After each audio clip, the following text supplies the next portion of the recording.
Ever heard of crypto? Want to know more? We've got Shylo Cliffe from Elk Finance about to teach us all about crypto, DeFi, bridging, everything you need to know. Gotta check us out.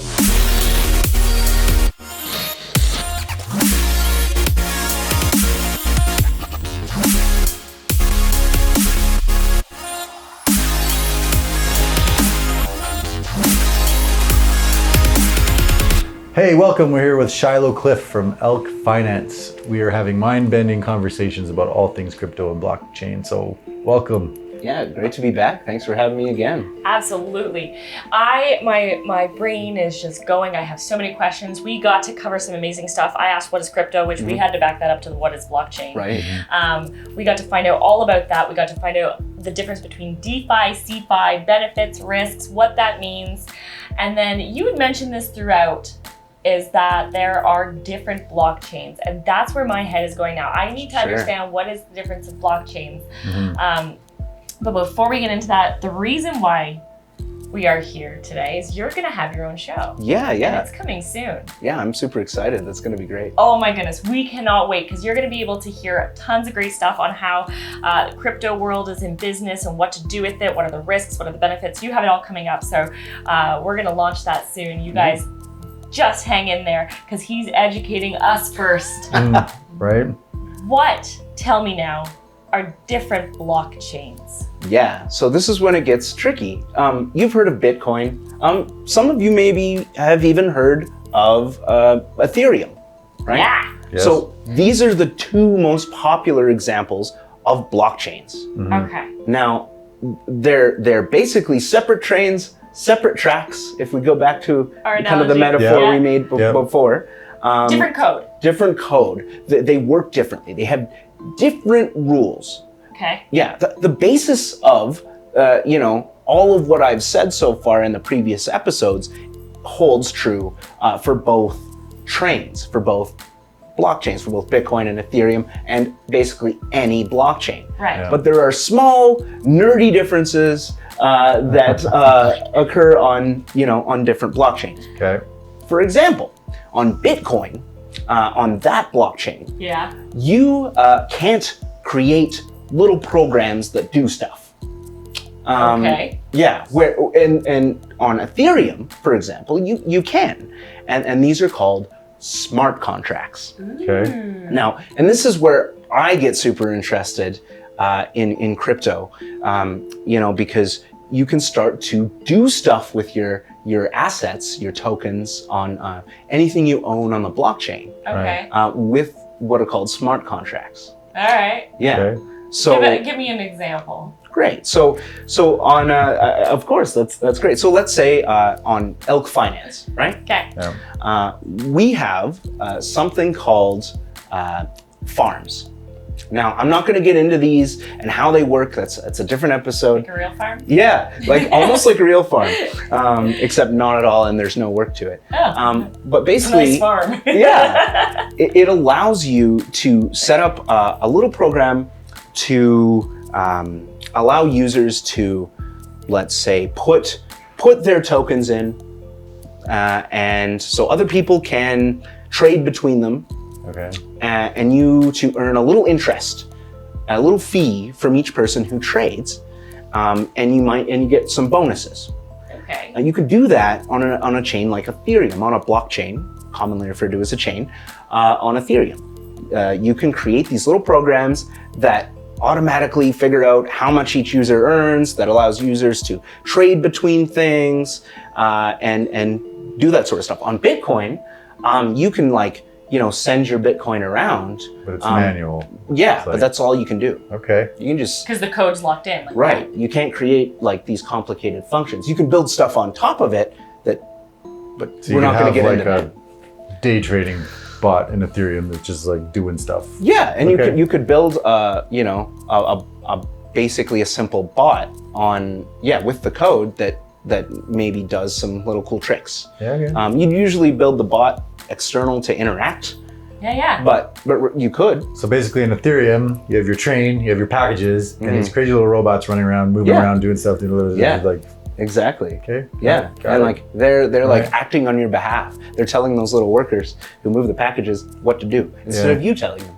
Right. Yeah. Okay. And then you just collect some of the fees. Yeah, so that sounds Like I said, amazing. Why your would I wallet. not want that? Right? Exactly. Yeah. Well, some people are Bitcoin purists, and there's some good argument for that Okay. to keep it very simple, which is okay. There's lots of perspectives. Because it's not that simple Yes. for most of us No, to it's begin. quite complicated.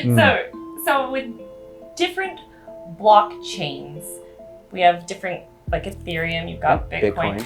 What does it mean to have native currency? Oh, that's a really good question. So every blockchain has what's called their native currency. Okay. Yeah. Now on Bitcoin, you can probably guess on the Bitcoin chain what the native currency is. Bitcoin? Bitcoin. Perfect. Yeah. And on Ethereum, the native currency is Ether. Ether. Or some people just say Ethereum, which, Right. you know, They whatever. keep Semantics. it. Yeah, semantics. Yeah. There's also a ton, hundreds of blockchains, and most of which are clones with small changes of Ethereum. Okay. Okay. They're different. They're like, hey, I like this model. I'm gonna clone it, and I'm gonna this. make these little changes. Like an example of this would be Avalanche. Yeah, okay. Yeah. I've heard of them. They have their native token is AVAX. There's Polygon. Yeah. Their native currency, the pattern's gonna break here, Matic. So I basically And they all set do different. up a shop across the road that looks exactly the same. Exactly. Different And sign. but we do this thing. Right. A little Starbucks or different. Tim Hortons. We're cheaper.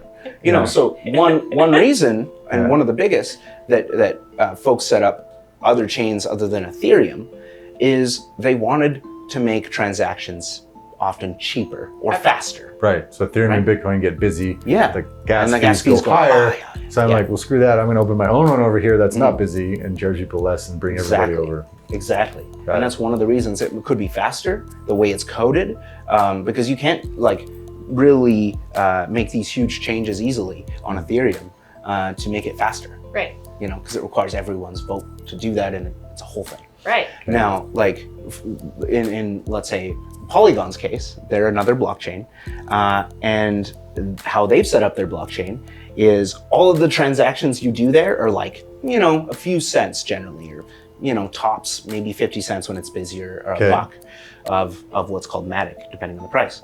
Now, eventually, what it'll do is it'll wait for Ethereum prices to be really cheap, and anything that happens on the Polygon network, it will then wait till that ETH gas is cheap and throw all that data onto the Ethereum chain later. So that's something okay. it can do. Then we have something like I mentioned, Avalanche, for example. They're entirely separate. They don't have anything to do with Ethereum. They don't interact with it. You know, they've got they're focused on fast transactions and, you know, putting lots of stuff on the blockchain and scaling, so that people can make stuff. Make and- stuff like what? Make stuff like, I don't want to get into it. It's complicated, but like Okay. subnets, like alternate versions of that blockchain. Oh, okay. And they want just faster transactions for cheaper. Okay. Fast and Yeah. cheap is good. Yeah. Okay, so you have different blockchains, and it'd be like setting up like, you know, Tim Hortons is so busy, so Starbucks is going up across the street. Exactly. All Yeah. right, you can't use your Starbucks card at Tim Hortons. Exactly. They each have their own gift card. You So, should, right? Yeah. Your and app depending on doesn't how- work there over here. Exactly. Sorry, people. And generally, You depending roll on up how the rim does not cash it doesn't in. work. Sorry. No. And yeah, you need to pay for the gas. Those workers, remember, to move stuff on the train in whatever native currency That you're in. So AVAX on Avalanche, Polygon would take Matic, All right. Ethereum, Ether. So there's different. Is one chain better than others? That's a good question. It depends. It depends what you're looking for. The reason a bunch of chains exist, a bunch of blockchains exist, is because people want to do different stuff and they value different things. Right. And what one person values might be different than someone else. Gotcha. Right.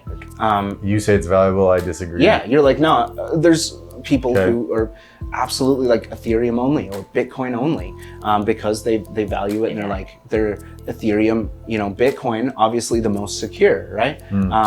The smaller a network, the less secure it is because there's, you know, less people. So I'm starting to see why they kind of say it's the Wild West, right? Like I'm in there and I'm like, actually, screw all you guys. Yeah. I think none of that's valuable. This is valuable. Yeah. So come over here. Exactly. Right? Yeah, look at this technology. It's faster, it's better. Yeah. And something like a chain like Talos, for example, They're kind of a newer one, and they customize it. So remember when I said you could, in the last episode, pay more gas to get your transaction in front of somebody else?